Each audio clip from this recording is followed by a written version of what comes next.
world, and welcome to Walk the Talk. I'm your host, Emily King from Spira, and it's my pleasure to bring this series to you. This is our interview with Nicola McConnell from Marvellous Marketing. She's talking about your brand story and the food system. Yeah, thank you. I'm tuning in from Ōtepoti, Dunedin, just making sure we've got the whole country covered here. First off, Emily, I would like to thank you for pulling this discussion together. I've found it really stimulating, and it's awesome to look at our food system from so many different perspectives. So I appreciate the opportunity to do that. My perspective, the perspective that I come to it from is really as a food marketer.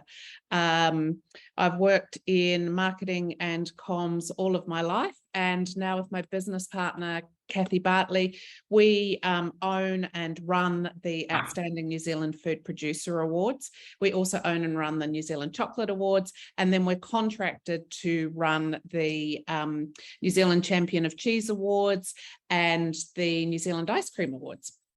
And then for my sins in Dunedin, I run a food festival too called Dine Dunedin. So definitely living and breathing the food of Aotearoa.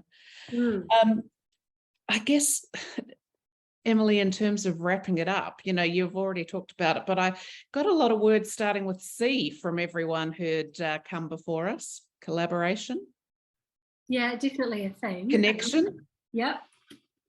And I think also, Nicola, you've got this experience with branding and telling the story for food businesses. And today we've canvassed so many different aspects of the food system, from health, organics, and then the story of Aotearoa food, including the Pacific and Te Ao Māori and practical sides and communication. So I think, a way to think about this also from your side was just about also what a brand, how do you filter that down into your brand story?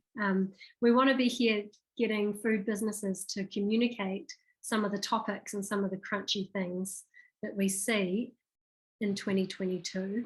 And so in practice, with what we've heard, maybe we can have a little think and chat about how you actually do that, on a practical level. Yeah, well, with the Outstanding Food Producer Awards, we have the privilege of actually looking at around 300 different food products every year. And you're one of the judges who contributes to that, looking specifically at sustainability.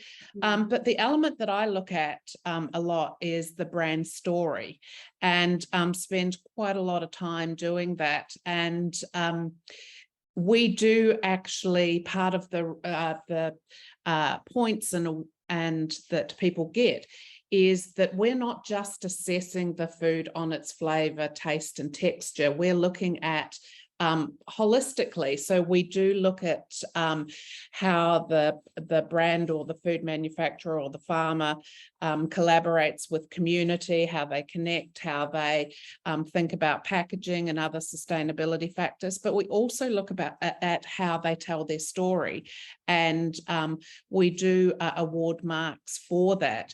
And one of the things that I've noticed over the 6 years that we've been running the awards is something that Kate pulled on, or that you and Kate talked about, is that people who know their why, they're the food stories that really resonate, the stories that talk of truth and authenticity.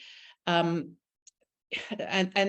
the people who have taken the time to perhaps, we're talking about how challenging it is, particularly in hospitality, when you're doing the doing, and what a grind it has been over the past couple of years with COVID.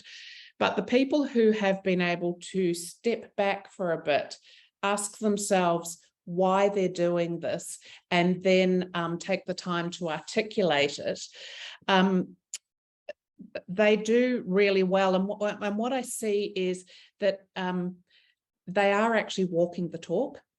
So the people who have spent the time and put the consideration into the why they do it, they have also taken the time to consider all the other elements. So someone who has a great brand story, 99% of the time has really considered all the elements within the food system and looked at their sustainability, considered their packaging, looked at their branding, and also usually have a really great product. Mm-hmm. It is a challenge, but I think those who step back, stop, think, ask the why, their brand story and their product are the better for it.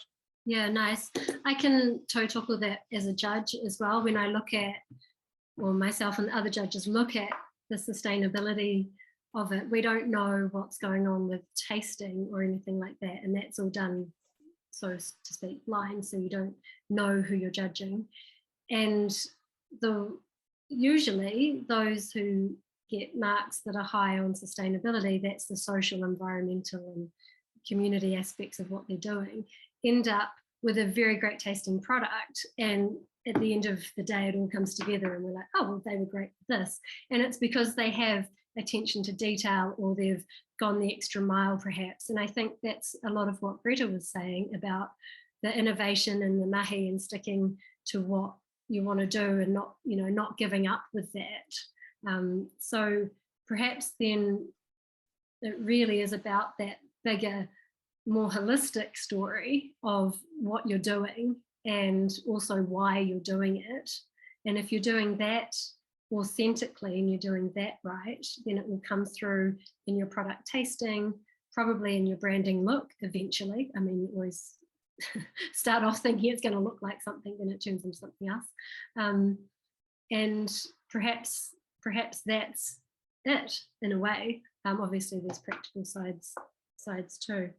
One thing though is, what do you do when you're looking at that around food claims? Like what, they're walking the talk. We've talked about that a lot, like walking the talk with the claims. How do people back that up, or how do you check that if there's something that you think isn't accurate? Yeah, well, first of all, I'd say we don't judge products which make health claims. So we do, for example, we do judge non-alcoholic drinks, but people have put in drinks which are supposed to calm your nerves or make you sleep at night. So products that make health claims, we don't assess those because we think it's just too hard to verify those sort of claims. So we don't go there. But yeah, we do some background checks. So on the day, as you've said, everything is tasted blind. Yourself and the sustainability judges will have started to have a look through the entries, and what products you're looking at. And when Kathy and I look at the brand stories, we know what products we're looking at, but when the judges are judging, they don't know what they're looking at.